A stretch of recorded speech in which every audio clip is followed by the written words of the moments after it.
Kalaupun kahwin dua, isteri seorang dapat 1/8. Okey. Kalau dua isteri dapat 1/16. Maksudnya 1/8 itu dibahagi sama ada dengan isterinya yang pertama, kedua, ketiga atau keempat. Isteri kedua tu baru kahwin 2 hari je pun. Bila kata baru kahwin, ingat bila kata poligami, isteri yang lama yang dah 10 tahun, 20 tahun kahwin, sama saja statusnya dengan isteri yang baru kahwin semalam. Tengok. Maksudnya masing-masing akan dapat harta yang sama ikut faraid. Cumanya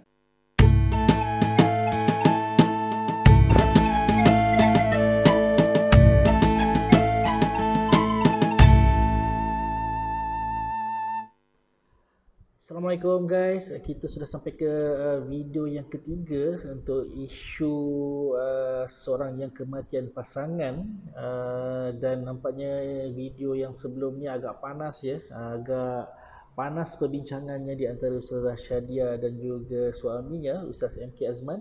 Kepada yang tertinggal perbincangan hangat mereka, boleh klik link video di bawah.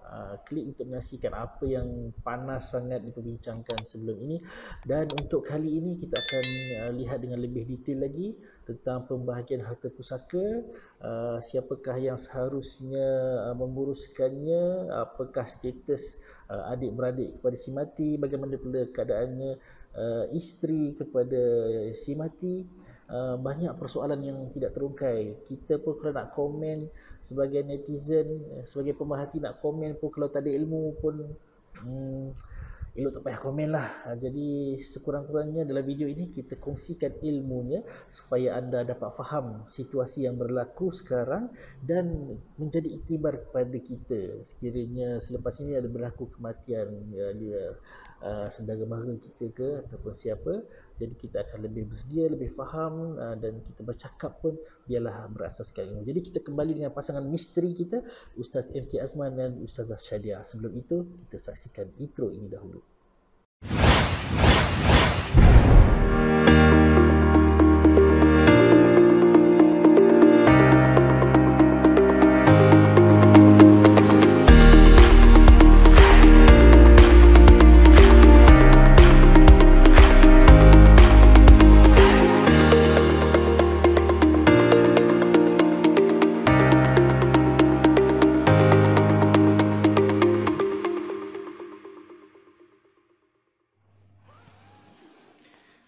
okey guys, Assalamualaikum. Dah solat dah? Okey, kalau belum solat pergi solat dulu. Sebab kita nak sama balik ni cerita tentang harta pusaka ni. Dah bertenang dah. Okey. Sekarang kita bagi pada Ustaz MK Azman lah bercakap kan. Baik. Tentang harta pusaka ni tadi saya terangkan, video sebelum ni saya terangkan tentang selepas berlakunya kematian, yang pertama kena kumpulkan harta si mati yang halal dan milikkan si mati sahaja. Kemudian yang kedua kita selesaikan hutang-hutang semati, hutang dengan Allah dan hutang dengan manusia. Yang ketiga ialah kita kena kenal pasti ada tak dulu ni arwah pernah mewasiatkan supaya harta-hartanya ini diwakafkan ataupun dihibahkan ataupun diinfakkan dengan tujuan tabarruk kepada Allah Ta'ala. Apa maksud tabarruk tu? Tabarruk ni ialah, you tak tahu ke? I tahu, tapi sekarang netizen tak tahu. Apa dia tabarruk? Tabarruk ni maknanya harta yang diserahkan oleh kepada Allah SWT sebagai usaha, harta ni menjadi penolong kepada dia.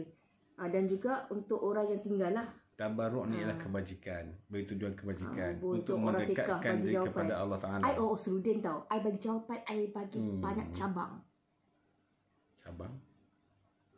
Cabang pemikiran. Orang pemikiran dia serabut benar falsafah. Tabarruk ni ialah sesuatu yang dibuat untuk kebajikan, mendekatkan diri kepada Allah Ta'ala. Mungkin arwah pernah pesan, rumah aku ni bila aku dah mati esok-esok kau serahlah kepada rumah anak yatim di tempat. Kita pun teringat, ada tak dia buat dokumentasi? Penting tu bila kita tuan-tuan nak buat wasiat untuk menghibahkan harta tuan-tuan ataupun mewakafkan harta tuan-tuan, buat dokumentasi, ada hitam putih. Sekalipun macam tulis kat diary lah kan? Ya, tulis satu nota yang jadi saksi kepada waris-waris bahawa ni arwah ni ada tanda tangan sekali ni berterasa sekian telah menyatakan hasadnya untuk mewakafkan tanah sekitar tempat untuk dibangunkan surau masjid. Kena buat hitam putih. Kena buat. Kau tak Sebab ada masalah. pernah berlaku masalah di mana anak cucu si mati ni telah menuntut nak balik tanah tu. Nak semula tanah tu. Akhirnya bila kata kita nak tabarruk hari-hari dapat, setiap hari dapat pahala, tiba-tiba dah stop. Pahala tak ada dah. Sebab anak cucu dah ambil balik tanah yang telah diwakafkan tadi. Atas alasan tidak ada hitam putih. Itu yang bahaya. Nah, kita asingkan mana-mana harta atas mati ini yang telah diwakafkan, yang telah dihibahkan ataupun diserahkan orang lain. Kalau kata anak cucu minta tebusan dekat tanah tadi, tanah tu telah diwakafkan oleh datuknya sehingga dibangunkan surau. Jadi sebabkan tidak ada hitam putih, maka kira mahkamah mengeluarkan perintah bahawa anak cucu ni menanglah untuk mendapatkan tanah tu tadi. So anak cucu kata kalau kata nak kekalkan surau ni, maknanya pihak surau kena bayar nilai yang dibuat oleh jurunilai lah terhadap tanah tadi. So kalau kata tanah tu bernilai, dia tak kira sebagai bangunan lah. Bangunan ni dibangunkan atas harta sedekah kan. Jadi kalau macam kata tanah tu dinilai dengan nilai 250,000. Jadi pihak surau kena bayar. Maka sifat wakaf tu hilang lah. Hilang. Alamak. Seperti jual beli. Sebab tu asalnya tanah wakaf ini tidak boleh dijual beli, tidak boleh digadai, tidak boleh dipindah milik. Banyaklah syarat dia. Sebab tu bila kata tuan-tuan nak buat wakaf, wasiat wakaf atau hibah, hendaklah ada hitam putih. Tuan-tuan pergilah ke Amal Ibahat, Wasaya Shop, Al-Wasiyah Shop, Wasiyah Shop ataupun Al-Salihin, pergi daftar sana. Senang. Bayarlah fee sikit. Dia ada persen dia untuk bayar fee untuk memudahkan urusan, dan mereka akan simpan bukti-bukti itu, dan sekiranya berlaku masalah mereka akan memperjuangkan hak anda. Itulah bila kata dikumpulkan harta, ambil sikit harta itu untuk langsaikan hutang dia. Mungkin daripada sejuta tu 100,000 digunakan untuk berhutang. Okey, tinggal lagi 900,000 kan. 100,000.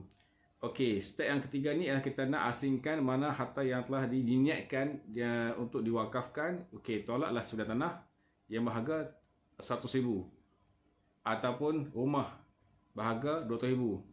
Tolaklah daripada 900,000 tu, tolak 100,000 tanah, 200,000 rumah, tinggal lagi 600,000. 600,000 inilah kita akan masuk ke step yang keempat, iaitu harta sepencarian. Harta sepencarian. Harta sepencarian maksudnya isteri boleh tuntut harta sepencarian daripada harta suami lah. Walaupun isteri ketika hidup bersama suami tu tidak pernah bekerja pun, duduk di rumah dia sapu sampah, masak nasi, masak lauk semua, kemudian jaga rumah, jaga anak. Sebab semangat isteri yang tak langsung itu memudahkan suami pergi bekerja rezeki, mengumpulkan harta. Ada semangat dia. So adakah kiraannya 50-50? Tak. Harta sepencarian ini tidak ada formula dia. Bawa ke mahkamah, nanti hakim akan lihat sejauh mana sumbangan si isteri ini. Kalau si isteri ini rajin di rumah, dia melaksanakan tugas-tugas sebagai isteri, insya-Allah akan dapatlah pada kadar yang masabah lah. Tapi kalau kata duduk di rumah tengok WhatsApp je, tengok TV je, Facebook je, kan, hakim akan tolak lah. Daripada dapat sebanyak sekian, akan tolak sebab pemalas. Isteri yang pemalas. Macam mana hakim nak tahu isteri tu pemalas? Yalah, dia akan bagi saksi lah. Dia akan bagi saksi dia.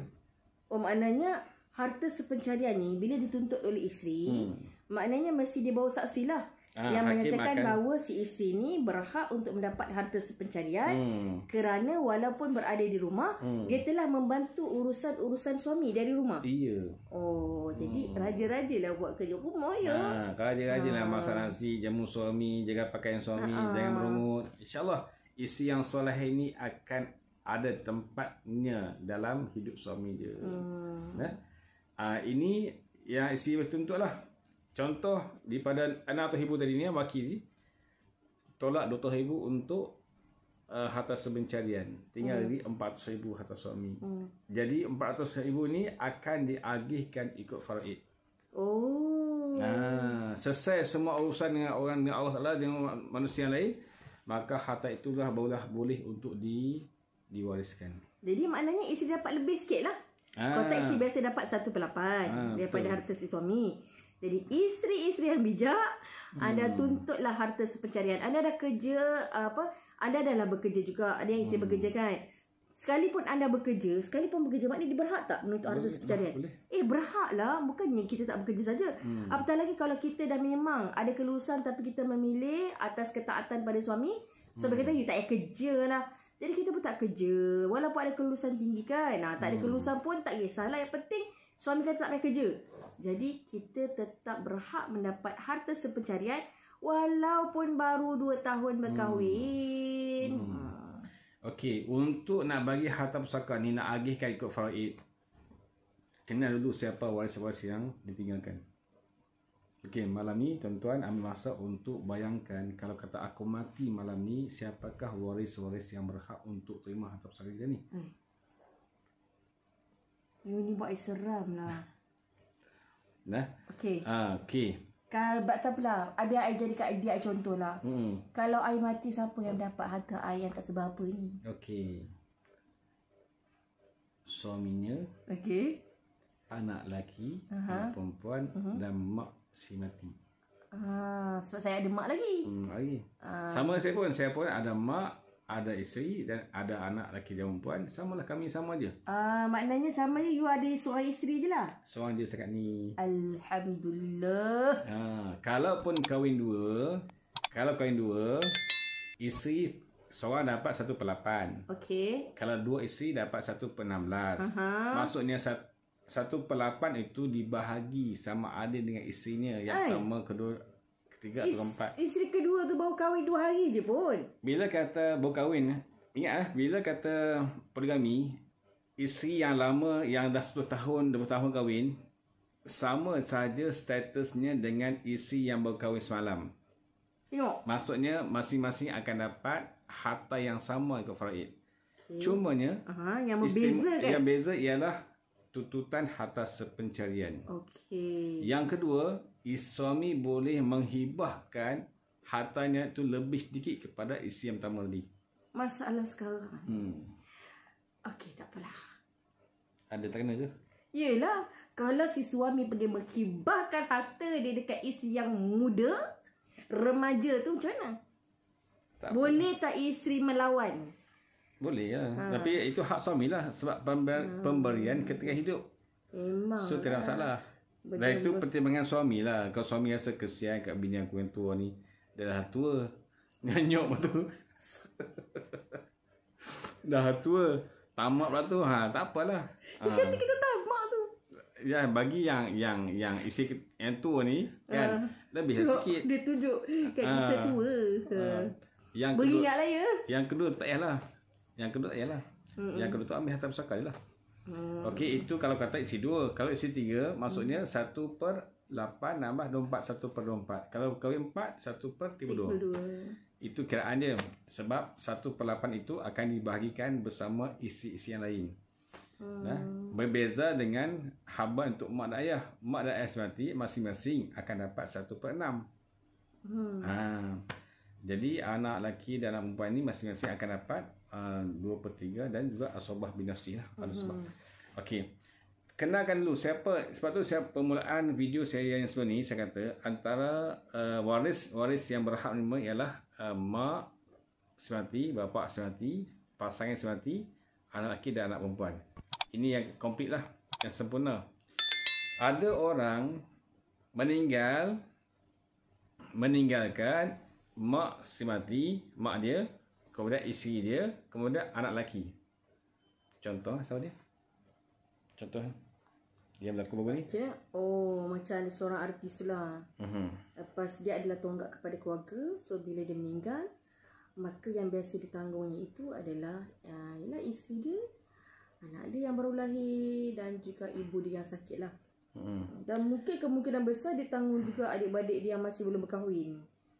Kan? Sebab adik-beradik tu ada yang masih bergantung pada dia. Okey. Kita ambil contoh kes Abang Bocil lah kan. Abang Bocil kan. Contoh paling mudah. Abang Bocil Abang Mochi ni meninggalkan mak dia, isteri dia dan anak lelaki dia. Kira komplit lah ni. Sebab anak lelaki itu akan jadi penghijab atau pemahjub kepada orang lain dapat harta pusaka. Mak dia akan dapat 1/6. Isteri akan dapat 1/8 sebab ada anak. Kalau kata tidak ada anak, 1/4 isteri akan dapat. Banyak sikit lah. Banyak sikit lah. Jadi akan dapat 1/8. Anak lelaki akan dapat? Anak lelaki akan dapat semua lah. Kesemuanya akan dapat. Betul jadi orang lelaki ni. Orang lelaki ni, anak lelaki ni dia asabah. Dia akan terima keseluruhan harta yang berlaki. Asabah ini ada ketika dia akan dapat lebih. Dia akan dapat banyak harta. Ada ketikanya akan dapat sedikit harta sebab banyak harta telah diagihkan kepada warisan lain. Ada ketikanya tak dapat langsung sebab harta-harta tu dah habis diagihkan. Macam tu diagihkan itu. Baik, bila kata 3 orang waris saja, bagaimana keadaan adik lelaki dia? Ali Putih tu. Ali Putih tak ada hak langsung walaupun pernah hidup bersama arwah tu bertahun-tahun. Walaupun dia sebagai adik kandung, maka dia tidak ada hak untuk mendapatkan harta pusaka. Macam mana dengan adik perempuan dia? Sama juga adik perempuan. Sekiranya adik perempuan dia memang dah biasa ditanggung oleh abang dia. Tak apa. Tak apa lah. Sebab tu, kita nasihatkan pada semua supaya kalau kata tuan-tuan ada saudara mara ataupun kawan-kawan atau siapa saja yang tuan-tuan sayang, contoh mak angkat, mak susuan, mak tiri, abang, adik, semua ini boleh mendapat manfaat harta sekiranya arwah membuat wasiat hibah ketika hidup. Sebab tu step yang ketiga ni, kita tengok mana ada tak harta-harta yang diwasiatkan untuk hibah kepada seorang. Hibah ini adalah pemberian ketika hidup. Efektifnya boleh berlaku selepas kematian. Sebab kematian. Sebab tu mereka yang ada mak susuan, sayang sangat mak susuan ni, jaga berkecil ni. Kita dah harta banyak. Jadi kita pun buat wasiat lah, wasiat. Bila aku mati esok ni, bagilah kepada ibu susuan aku sekian-sekian nama sebanyak RM100,000. Dia kan dapat? Macam tu juga apa pun. Tapi dia ada had lah. Tak ada had. Hibah tak ada had. Bukan ada had. Tak boleh melebihi daripada 1/3 kepada yang bukan waris. Wasiat. Wasiat. Wasiat. Hibah ketika hidup boleh bagi sebanyak mana pun. Tapi wasiat ni pesanan ataupun ni lah 1/3 lebih 1/3. Betul lah. 1/3. Maknanya hibah tu termasuk dalam wasiat. Sebab hibah ni macam kata kita hadiahkan. So kalau kata kita ada RM1 juta ataupun RM100,000 atau berapa banyak pun, kita tak boleh ambil lebih daripada 1/3 daripada nilai asal tu untuk diberi kepada orang yang kita sayang. Tak boleh. Contohnya, dia sayang kat kucing. Betul lah, hibah kucing. Jadi dia hibah kat kucing. Sebab mak kata dia, boleh ke hibah kat kucing? Tak boleh. Tapi kalau negara banyak tahu buat. Tak apalah, nak tak mana tu orang tak beragama kan. Dia ikut cara dia. Dia orang ni nikah dengan kucing pun ada, nikah patung pun ada. Tu ke dia marah. Dia ikut barat. Apa? Dia contoh. Contoh. Tu kan nasihat. Sayang. Okey. Kat tadi. Okey. Ali Putih tak apa-apa. Dia boleh bertindak sebagai orang yang nak menguruskan harta tu, tapi dia tak boleh ambil satu sen pun tak ambil. Dan waris ada hak untuk menukarkan kepada orang lain yang bantu untuk menguruskan harta tu. Tapi bukan dalam Al-Quran mengatakan bahawa orang yang menguruskan harta anak yatim ni, dia boleh mengambil sedikit upah daripada harta itu tadi. Macam mana pula dengan benda tu? Itu kalau upah aku ambil hasil je. Itu kalau dikategorikan sebagai upah. Maknanya tak boleh ambil daripada harta si anak yatim tu kan? Maknanya upah ni diberi oleh waris. Pada kadar yang pada persetujui bolehlah. Tapi kalau dia nak ambil, tak apalah, hari ni ambil 100 lah atau 1,000 lah daripada ni, tak boleh. Baik, yang kedua, isu sama juga Amboci ni ialah ada yang bertanya, boleh tak balu almarhum menggunakan harta peninggalan almarhum untuk sara hidup seharian? Ialah meninggal semalam, hari ni nak makan apa, tak ada duit nak ambil, tapi dalam poket ada, dalam wallet ada. Yelah, basuh-basuh baju jumpa duit kat dalam dia punya poket. Kat bank ada, nak cucuk, tak cucuk. Jawapannya boleh, tak salah. Untuk menggunakan wang tersebut pada kadar keperluan sahaja. Sebab isteri ini dikira sebagai waris yang berhak untuk menerima harta pusaka. Nah. Jadi maknanya boleh lah. Kalau si isteri dia jumpa duit suami dekat dalam mangkuk. Kadang suami dia suka simpan duit kat dalam mangkuk-mangkuk kan. Ataupun dalam tabung duit shilling tu. Tak ada masalah. Itu memang boleh digunakan. Jadi kita sebagai waris yang adik-beradik dia, janganlah cepat sangat nak cakap. Itu harta faraid tak boleh. Kita tak tahu, baiklah kita berdiam diri. Jangan cepat sebab sangat tu lah bila nak berlaku kematian, biasanya akan lahirlah hero-hero yang wujud pada tempat yang tak sesuai. Hero macam mana? Beri pandangan berdasarkan apa yang dia tahu sahaja. Yang kedua, memandai-mandai menggunakan duit arwah. Guna macam mana? Bapa dia menggunakan duit arwah isteri dia yang ditinggalkan itu untuk buat rumah. Padahal duit itu perlu difaraidkan. Dia tak nak faraidkan, dia tak buat rumah je. Buat rumah. Kemudian dia gunalah duit itu untuk belanja harian dia. Tak boleh itu. Sebab duit-duit si mati hendaklah diagihkan kepada waris-waris yang berhak. Adakah wajib mengikut faraid? Terpulang, sebenarnya terpulang nak bagi secara sama rata ke ataupun formula yang tersendiri ke. Tetapi sebelum dibahagikan secara sama rata itu, waris-waris ini perlu difahamkan dulu tentang faraid. Diterangkan dulu. Okey, berkumpul semua waris. Okey, Along, Angah, Acik, perempuan, korang akan dapat satu bahagian sahaja berbanding dengan abang-abang yang sulung ni, abang yang lelaki ni. Yang lelaki akan dapat 2 bahagian. Tetapi oleh kerana kita hari ini kita nak ambil pendekatan pembahagian secara sama rata, yang perempuan akan dapat lebih daripada biasa, yang lelaki akan kurang. Setuju tak? Okay, kalau setuju, okey jalan. Maksudnya kalau sebelumnya perempuan dapat separuh, 1, lelaki dapat 2, contoh kan. Jadi sekarang ni pakat masing-masing share, seorang 1,5, seorang 1,5, contoh macam itulah. Kan?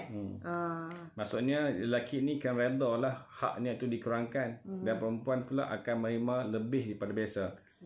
Bukan apa, kalau tak diterangkan tentang faraid, nanti akan datang dia akan pertikaikan. Kenapalah aku tak ke faraid, padahal faraid ini dapat 2 bahagian daripada perempuan. Itu kan masalah. Okey, sekarang ni Ustaz, yang menjadi orang tak puas hati, satu kan, bila lelaki dapat lebih. Tetapi boleh tak Ustaz jelaskan kenapa orang lelaki dapat lebih? Bila seseorang waris itu menerima harta pusaka, selain daripada harta, apa lagi yang diterimanya sebenarnya? Okey, orang lelaki ni dia ada kuasa mutlak untuk menguruskan wang, menguruskan harta berbanding isteri. Sebab tu bila kata berlakunya, contoh lepas berlakunya pembagian harta pusaka tu, tiba-tiba datang orang tutup hutang arwah. Siapa yang kena bertindak? Tak lain tak bukan anak lelaki. Anak lelaki akan bertindak untuk bantu selesaikan hutang-hutang semati. Bahagian mana ambil duit? Bahagian dia. Saya pernah bila bapa saya meninggal, datang orang menuntut hutang. Tetapi saya tahu bapa saya takkan berhutangnya, sebab dia biasanya dia akan bayar cash. Dia datang tuntut hutang sebanyak RM800. Katanya arwah dulu pernah minta dia baiki kereta, berhutang sebanyak RM800. Saya pun tanpa ambil soal, dengan niat untuk melepaskan arwah pada hutang, maka saya mengeluarkan duit sendiri untuk menjelaskan hutang. Tetapi tidak akan berlaku pada orang perempuan. Orang perempuan nak tak nak, dia akan tanya suami dia. Setiap pergerakan dia akan tanya suami dia, barang dia tak payahlah. Berbanding nak lelaki, anak lelaki ni ada kuasa veto untuk menguruskan harta. Okey, bagaimana pula kalau macam kata seorang lelaki tu dia menerima harta pusaka yang lebih banyak daripada perempuan kan?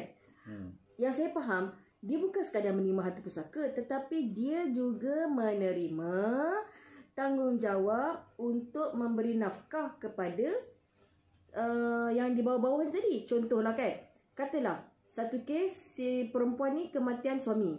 Okey, dan dia pun tidak ada anak. Dia seorang-seorang je. Ataupun dia ada anak perempuan kan. Jadi sepatutnya bila kalau kata harta tu, harta suami dia dapat juga kepada adik-beradik lelaki sebelah dia kan. Sebelah si mati ni tadi. Maka sepatutnya ini yang banyak orang kita lupa. Nafkah mesti diberikan kepada waris si mati tadi ni, anak tadi, oleh pihak lelaki, belah lelaki tau. Nafkah dia mesti diteruskan oleh siapa? Oleh sebelah lelaki. Manakala hadanah pula di sebelah perempuan. Benda-benda macam ni banyak orang abaikan. Tapi nak harta pusaka, lepas tu senang-senang je. Anak apa? Anak yatim, hantar je lah dekat pusat kebajikan. Inilah masalah yang berlaku dalam masyarakat kita. I tak boleh cakap lah, I marah je. Ya Ustaz Azman, teruskan lah. Maknanya aspek menjaga nafkah kepada anak-anak yatim ni dibiayai oleh keluarga-keluarga setelah bapa si mati dah. Kan? Keluarga si suami. Dia punya bapa, datuk dia, pak saudara dia, inilah bertanggungjawab untuk melihat, menjaga kebajikan anak yatim ni. Nah, bukanlah mak dia. Hadanah belah mak dia, tapi belah nafkah ni datuk, belah suami kena tengok, kemudian adik-beradik, bapa saudara semua tu, kemudian termasuk adik-beradik lah, semua akan kena wajib menjaga kebajikan anak yatim ni. Mendapat harta pusaka bukan bermaksud kita akan kaya tau. Mendapat harta pusaka maknanya kita menerima satu amanah daripada harta tersebut untuk juga menjaga kebajikan apa yang telah waris tinggalkan. Bukan kita berseronok dengan harta pusaka. Jangan main-main tau dengan harta pusaka. Harta pusaka ni boleh menyebabkan sama ada kita tergolong dalam ahli syurga ataupun ahli neraka. Dah, cukup. Dah, jumpa lagi. Bye.